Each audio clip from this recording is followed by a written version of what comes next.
मेरे पूर्वजों ने लड़ाई लड़ी है। 1965 का मेडल है ये, देखो इधर 1965 का मेडल है। इन सर्टिफिकेटों का मैं चूरन बेच के खा लूं क्या? ये 10 मीटर एयर पिस्टल गेम के मेडल है। मेरे बाप ने मेहनत करके खून पसीना कमा करके मुझे इस देश के लिए, सिर्फ इस देश को आगे बढ़ाने के लिए, इस देश के लिए लड़ने के लिए मेरे माँ बाप ने मेहनत की कमाई खिलाई मुझे।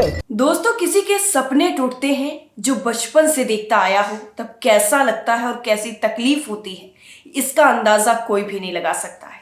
जिस इंसान पर गुजरती है सिर्फ वही जानता है कि अपने सपनों को अपनी आंखों के सामने चकनाचूर होते हुए देखने पर कैसी तकलीफ होती है। जिस तरह अग्निपथ स्कीम लाकर केंद्र सरकार युवाओं के भविष्य के साथ खिलवाड़ कर रही है, युवा लगातार उसको वापस लेने की मांग कर रहे हैं। उसी को देखते हुए आज एक नेशनल टीवी चैनल पर एक युवा का गुस्सा इस कद्र निकला, इस कद्र उसके जो सपने हैं वो टूटे, जिस तरह से उसका जो गुस्सा सामने आया, आंखों से आंसू टपकते रहे और वो बोलता रहा कि मैंने ये जो मेडल हासिल किए हैं, मेरे बाप ने ये टेम्पो चला कर इन मेडलों को हासिल करने के लिए मेरे लिए एक पैसा जोड़ा। खून पसीने की कमाई थी। खून पसीने की कमाई करने के बाद मेरे बाप ने, मेरी माँ ने मुझे इस मुकाम तक पहुंचाया कि मैं इस मेडल को हासिल करने के लायक बन सकूं और सेना में जाकर अपने देश की रक्षा कर सकूं, देश की सेवा कर सकूं। लेकिन मोदी सरकार ने, यानी केंद्र सरकार ने, उसके सारे सपनों को चकनाचूर कर दिया है। मेडल दिखाकर वो लड़का लगातार बोलता रहा कि मैं अब इन मेडल का क्या करूंगा, मैं इन सर्टिफिकेट का क्या करूंगा, इनका चूरन लेकर मैं खा लूं क्या? चूरन से मेरा पेट भर जाएगा। 4-5 साल से मैं तैयारी कर रहा हूं सेना की, एनसीसी कर ली है मैंने, और अब जाकर ये हो रहा है कि अग्निपथ स्कीम लाई जा रही है जिसमें 4 साल के लिए सिर्फ युवाओं को भर्ती किया जाएगा।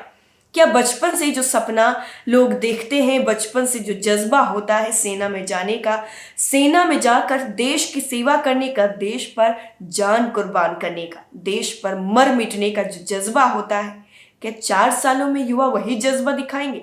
दोस्तों, कैसा दुख होता है जब आपके सपने आपकी आंखों के सामने टूटते हैं। गुजारिश है पीएम मोदी से भी कि अगर जरा सा भी थोड़ा सा वक्त निकाल कर इस वीडियो को देख लीजिएगा, थोड़ा सा अंदाजा हो जाएगा कि जब अपने सपने टूटते हैं, जो हम बचपन से देखते हैं, उनको टूटता हुआ देखकर कैसा दर्द होता है, कैसी तकलीफ होती है। और वो सारी तकलीफ इस युवा की आंखों में नजर आ रही, उसकी भाषा में, उसके शब्दों में नजर आ रही है कि कितना परेशान है वो। उसके बाप ने उसको टेम्पो चलाकर इस काबिल बनाया। बार बार वो इस बात का जिक्र कर रहा है कि मेरे बाप ने टेम्पो चलाकर मुझे इस काबिल बनाया, और आज मेरे सामने ये है कि मैं सिर्फ 4 सालों के लिए अगर जाऊं तो क्या लेकर जाऊंगा, और उसके बाद वापस निकलूंगा तो फिर क्या मेरा रह जाएगा और मेरे हाथ में क्या होगा। दोस्तों, अग्निपथ योजना जो लाई गई है, मैं ये नहीं कह रही हूं कि योजना गलत है, ये स्कीम गलत है, लेकिन इसमें कुछ ना कुछ जो बदलाव जो युवा चाहते हैं उनको करने की ज़रूरत है। उन पर सलाह मशवरा करने की ज़रूरत है, युवाओं से बैठकर बात करने की ज़रूरत है, पूर्व सैनिकों से बात करने की ज़रूरत है। और ये स्कीम अगर लाई गई थी तो सबसे सलाह मशवरा कर कर लाई जानी चाहिए थी, ताकि इस तरह का जो विरोध हो रहा है वो ना होता, इस तरह की जो हिंसा भड़क रही है वो ना होती। और किसी भी तरह से हिंसा को हम सही नहीं ठहरा सकते हैं, न हम ये चाहते हैं कि किसी भी तरह से कोई हिंसा हो। हिंसा के बिल्कुल भी खिलाफ है, और आप लोगों से भी गुजारिश रहेगी कि किसी भी तरह की हिंसा में भाग मत लीजिए। अपनी जो बात है वो सरकार तक पहुंचाइए, ताकि सरकार बैठकर उस पर मशवरा कर सके, उस पर आगे की जो भी योजना है वो बना सके। नमस्कार।